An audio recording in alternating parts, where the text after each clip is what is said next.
Yan, magandang araw mga ka-wild. Nandito tayo sa bagong area na isusurvey natin at maraming berries kaya mangunguha tayo.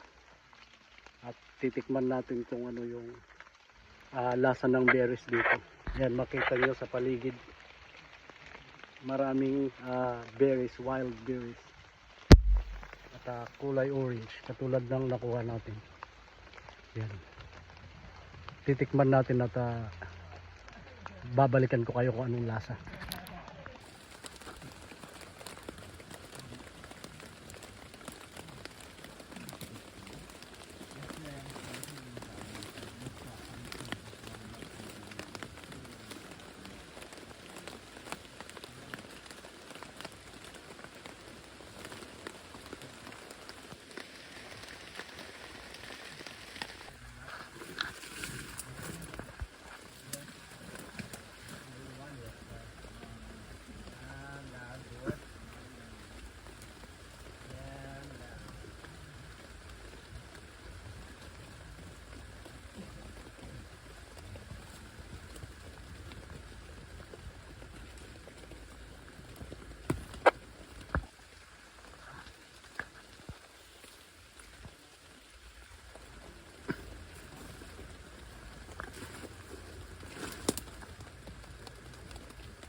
So this one is this one, because you can see this one, Yeah, and this one is still a little bit young, yeah.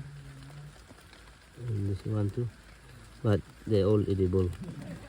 This is the sweetest one. Yeah.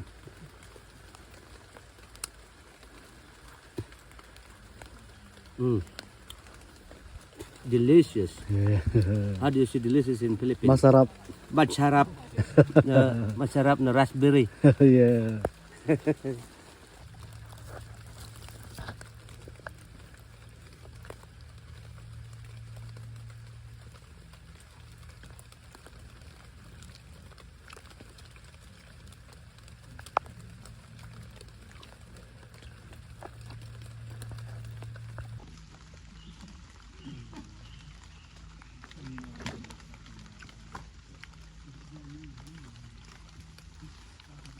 Masarap, ha? Masarap. Yan mga kawild, matamis na maasim-masim pero masarap. Masin-masin. Means yeah, salt, sour. Ayun mga kawild. Take 5 tayo para makarecover yung katawan natin sa pagod.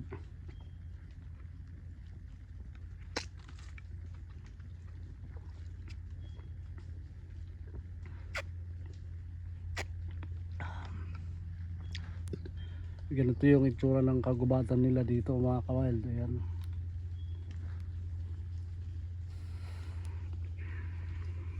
Mga fine tree. Yan ang pataas. Kung makikita nyo sa ibaba, mga dahon yan.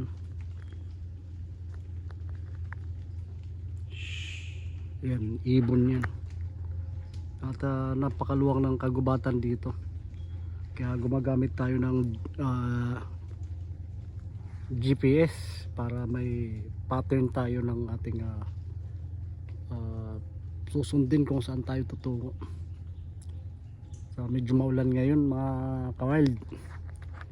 Shout out pala kay Sergeant Custodio, Sergeant Bait-It at ng Port Marine Brigade, at kay Sergeant Madeline Lee, kay Sergeant Mark Anthony Cantuba, kay Sergeant Biray. Yan, madami yan sila mga kawild. Sa susunod naman ulit natin shout out dun sa mga tropa ng Philippine Marine Corps na matitikas. Yan, lalong lalo kay Sergeant Lumeda, Lodi baka naman, at kay Sergeant Chavez. Yan mga wild, at pakita ko muna sa inyo itong paligid. Hindi tayo pwedeng magsalita ng malakas kasi baka maisturbo natin yung mga wild dito. Ayan, medyo maulan na yan yung canopy natin mga wild, madilim at maulan.